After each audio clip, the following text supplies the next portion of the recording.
Hey all, it's Charlie here, and I am chatting with the name that's about to be popping up on all of your playlists. It's the lovely Chitra based in Nam. How are we doing today? I'm good, thank you. How are you? Pretty good. The winter's a time, and I don't know how I feel about it, but we're getting through it. Yeah, it is definitely a time. Yes. And speaking of winter, might not be my favorite, but my favorite season is autumn. I'm an autumn baby. It is my favorite. And it seems you have a sort of connection to autumn too with your latest single. Can you tell us a little bit about autumn? Yeah, absolutely. Big fan of the season. And the song, the song Autumn is a song I wrote with my friend Alexander Biggs. Um, and we kind of just, I was doing a lot of co-writes at the time, and we kind of just, I don't know, we're both, I think, feeling a bit restless in life a little bit. Um, so yeah, I guess we just wanted to write a song about what happens when you just kind of create a bit of chaos and burn it all down to the ground. um, yeah, so it's just about that restlessness and kind of struggle to stay still. Yeah. Oh, I love it so much because I am a massive fan of a local, like, Meanjin-based artist who's now moved over to America, I think, Tia Gostello, who Mm. writes a lot of this sort of like slice of life, like suburbia type music, and Autumn just fits like right into that playlist. I truly have had it on repeat. Thank you. That's so lovely. Yeah, I really love you've got the hook in the song that I'm not going to try and sing it because it'll sound horrible, but the everything is boring.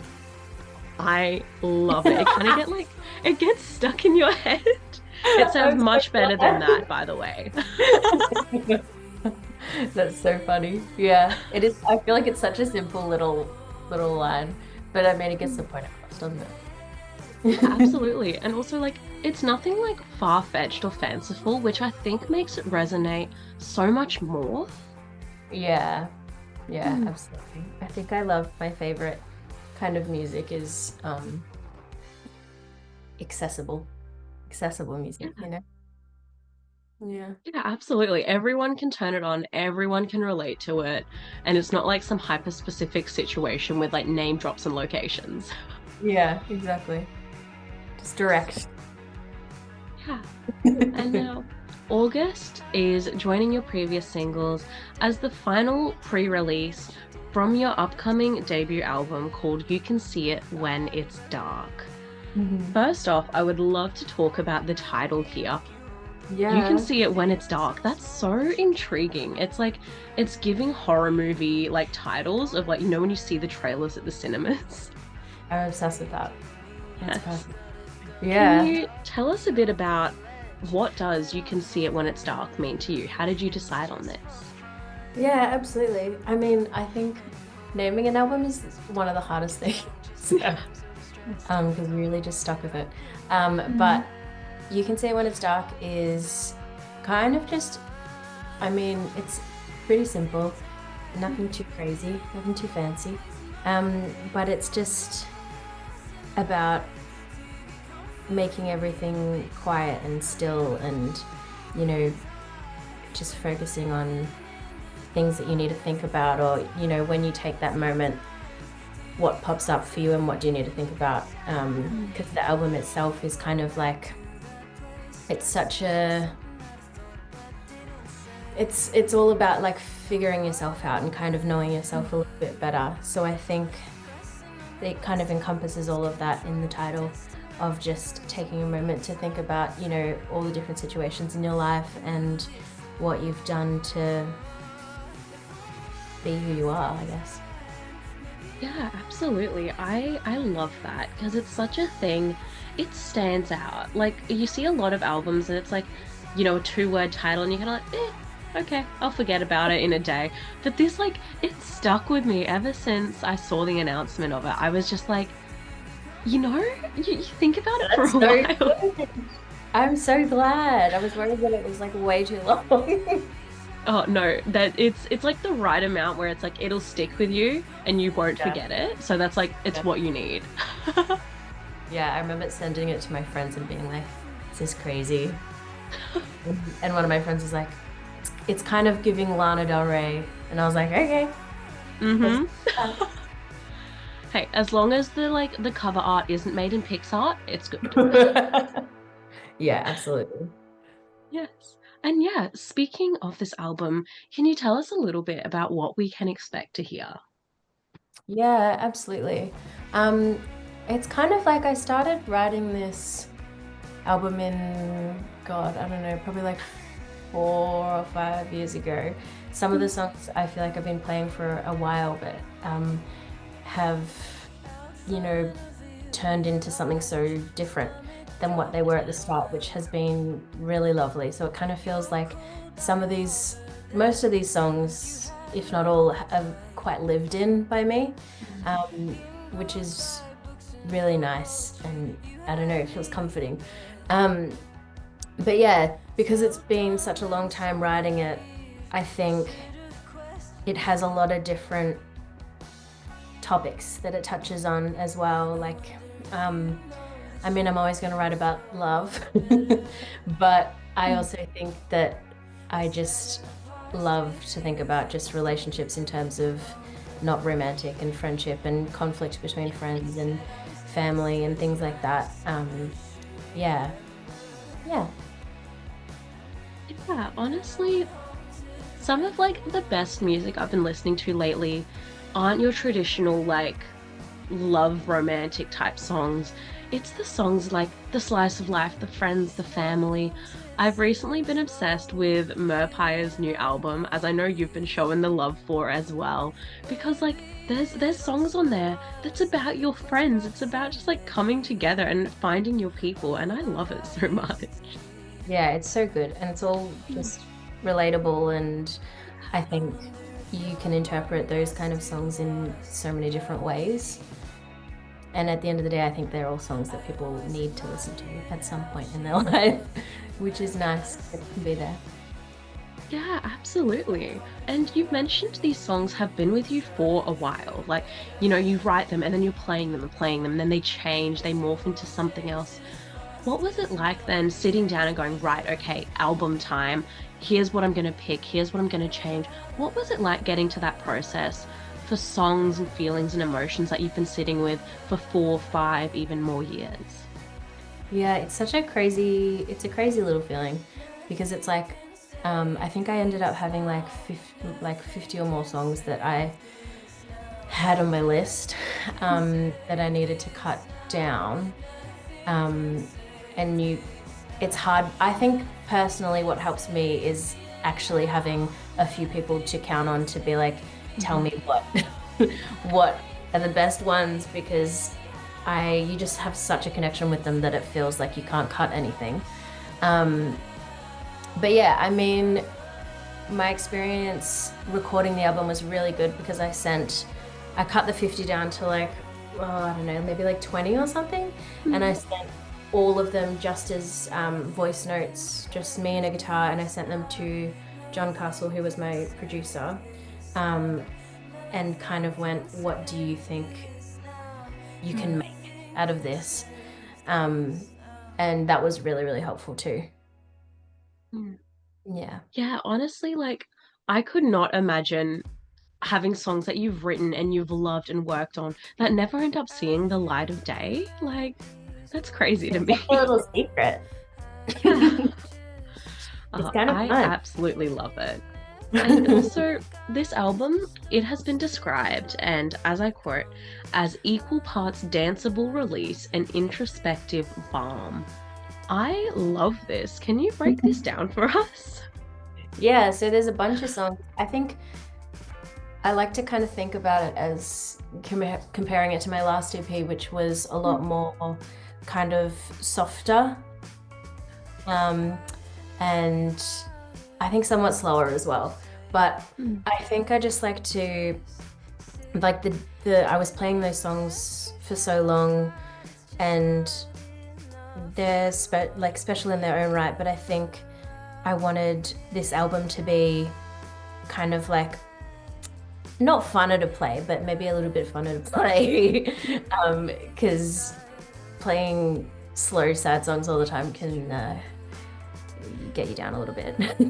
But yeah, I just wanted something. I really love watching people perform, and I love performing, and I wanted it to be fun and where I can just like, you know, hop along the stage a little bit as well.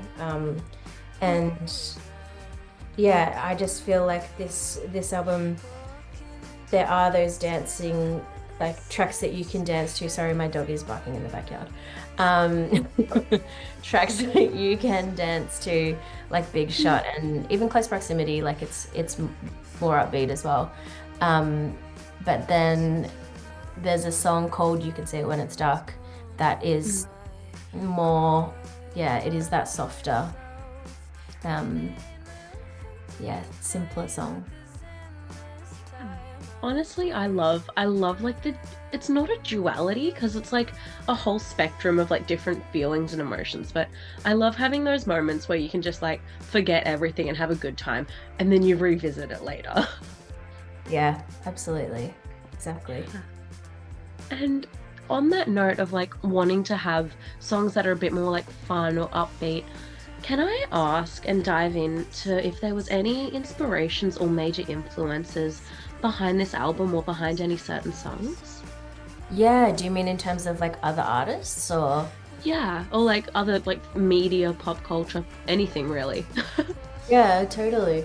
Um, I would say I don't know. I think I would really just go back to watching performances Mm, because like it's, it's just kind of like one of my favorite things to do is to just like pop on YouTube and just be like performances, Tiny Desk, hmm blah blah blah, stadium shows, you know. hmm And I think that was the biggest inspiration, and also, you know, those big indie rock bands that are just kind of giving it their all on stage, Yeah. and just these giant sounds of just guitars and like synths and just so much going on, but in the best way. Mm. Um, yeah, so I was also kind of like I had a little time where I was like really into horror movies as well. While I was writing it. So I didn't write any horror songs, which is good, but I feel like some of the aesthetics um Mm. in the album campaign has been a little bit spooky. I call it spooky beautiful. Yeah, so that's the kind of stuff. Honestly, I love that so much. And I get that. I'm really big. My YouTube search history is just like this artist, live performance from this album era. Exactly. It's so much fun to watch. Yeah. Honestly, like, and you see songs in ways you've never like imagined before, especially when they're taken from like the recorded version. They're reinterpreted, they're reimagined. Oh, I love it. Yeah, exactly. Exactly. And speaking of live performances, you have Mhm. an album launch show late September in Nam. What can we expect from this show? Yes, I do. Um, this show is going to be the best. It's going to be so much fun. No, I'm so excited. I'm playing with my band who are just like the best. They're incredible. And we've been playing these songs for a little bit now, so but I haven't played a band show in such a long time, so I'm really excited for that. But I am working with a friend to do some styling and setting up the stage, making it all special. Because I really wanted it to be like something so fun and special to see, but also to hear as well. So yeah, I'm just like putting everything into it really. So everyone should come. Yeah. Oh, I love that. I love when it's like a step above, just like, oh yeah, it's just like, a band on stage, we're just giving it a good go, buy a drink. I love when there's like the commitment to the aesthetics, that extra level. Yeah, I want to do it. I want to do it all. Heck Yeah, yeah. it'll be really fun. And I have a really I haven't announced it yet, so I won't.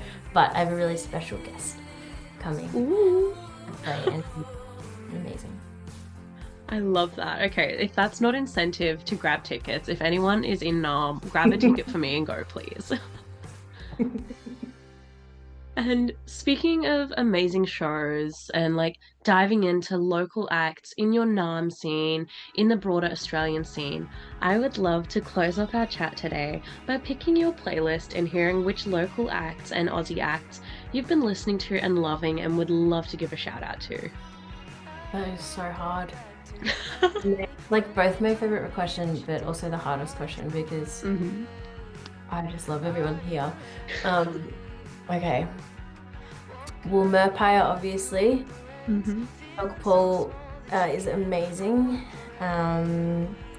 Romany, geography, public figures are sick. Um, God, there's so many good people out there. Stella Bridie. Um, God, putting me on the spot. Planet Pain. Hold on, there's so many more I can think of. Ruby Girl, of course. I'm gonna forget all of these. Oh, there's so many. Literally anywhere you go, there's so many good musicians. It's pretty special. Yeah, that's honestly, this is my favorite question to ask. I will ask this question to everyone, any opportunity I get, and that's always the answer I get. It's like, I cannot give you a full list. We'll be here for hours. And I feel But like, yeah, I feel like that's kind of just proof of like how many amazing acts are in our local scene, and also how many acts are being overlooked in the yeah, Australian music scene. there's so many. People have to really dig in because there's so many good ones. It's actually insane. Absolutely. Head to a local show, buy that like $15, $20 ticket because your mind is about to be blown. Exactly. I agree. Yeah. And also, quickly on that note, then, of supporting artists that would get overlooked in the Australian scene in comparison to, like, all the all male indie rock bands who are like making millions somehow. What can we do to best support your album and best support you as an artist? Yeah, that's a really nice question. I think, I mean, supporting artists like me through buying merch off Bandcamp is always a really good thing. Going to shows is super, super important. And just showing up for those people because that's like one of the only ways to make money. Um, and also just like, I don't know, I think what's really special is when someone hears your song and they send you like a little message and tell Mm. you, what it means to them. So that always keeps you going. Yeah, absolutely. I honestly think social media, it's like a blessing and a curse at the same time. There is no way around it. But Uh-huh. it gives you the opportunity for the audience to connect or at least like reach out to the artist. Like leave a comment, reshare something, send a DM if you're feeling brave enough because like it's free. It takes seconds. And it's so cool to be able to like let people know like me, I get to let you know that autumn has resonated with me so much. I'm like in my sort of like winter holidays from university. I should be like, doing exciting things, going out. It's cold. I'm bored. I don't want to do anything different. And this song kind of just like came in at the right time for me. And I'm like, yeah, you know what? This is actually my song of the summer in winter. I'm so glad. That's really nice.